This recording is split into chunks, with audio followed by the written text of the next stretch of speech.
করে। भारत माता के भारत माता के बीजेपी जिंदाबाद जिंदाबाद युवा मोर्चा जिंदाबाद जिंदाबाद भारतीय युवा मोर्चा जिंदाबाद जिंदाबाद आजाद युवा मोर्चा जिंदाबाद जिंदाबाद भारत माता के। গত কয়েকদিন ধরে বিজেপি পশ্চিমবঙ্গে পণ্ডিত দীনদয়াল উপাধ্যায় প্রশিক্ষণ শিবিরের আয়োজন করে আসছে।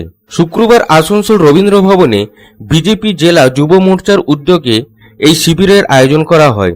জেলা বিজেপি সভাপতি দেবতন্ন ভট্টাচার্য সহ শীর্ষস্থানীয় বিজেপি নেতৃত্বরা উপস্থিত ছিলেন।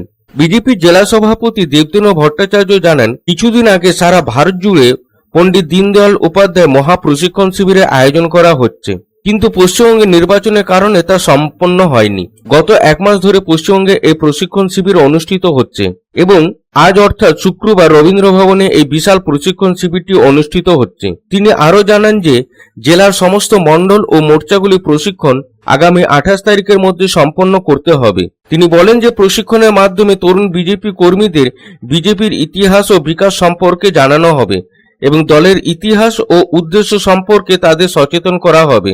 তিনি আরও ঘোষণা করেন যে একটি ডিজিটাল প্ল্যাটফর্মে একটি অনুরোধ প্রতিযোগিতা আয়োজন করা হবে, যেখানে যারা উৎকৃষ্ট ফল করবে তাদের শংসাপত্র প্রদান করা হবে। তাদের সবাইকে যথাযোগ্য সম্ভাষণ জানাচ্ছি।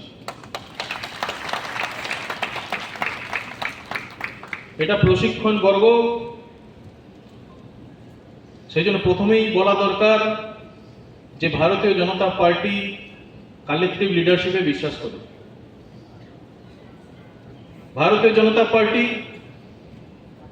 বুথ থেকে শুরু করে শীর্ষ নেতৃত্ব পর্যন্ত সমস্ত মোর্চা, সমস্ত সেল, এমনকি যাদের কোনো পদ নেই সেই সমস্ত সাধারণ বিজেপির কর্মী, সবার লড়াইয়ের ফলে পশ্চিমবঙ্গে আমরা যে ক্ষমতা দখল করেছি, সমস্ত কৃতিত্ব এটা সবার, কোনো একক কোনো ব্যক্তির নয়। সেজন্য আজকে শুরুতেই বারবার করে যেটা উল্লেখ হচ্ছিল, আমার নাম উল্লেখ হচ্ছিল, তো প্রশিক্ষণ বর্গের শেষে আমাদের সবাইকে মনে রাখতে হবে যে কোনো একক ব্যক্তিকে গ্লোরিফাই করা এটা আমাদের সংস্কৃতি নয়। আমাদের সংস্কৃতি হচ্ছে কালেকটিভ লিডারশিপ। সবাই মিলে আমরা একসঙ্গে কাজ করি, কাঁধে কাঁধ মিলিয়ে, এবং কৃতিত্ব, ফেলিওর সব আমরা নিজেরা সবার নিজেদের মধ্যে শেয়ার করে নিই। এটাকেই এগিয়ে নিয়ে যেতে হবে। আসানসোল থেকে সন্তোষ মণ্ডলের রিপোর্ট, পাবলিক টাইমস।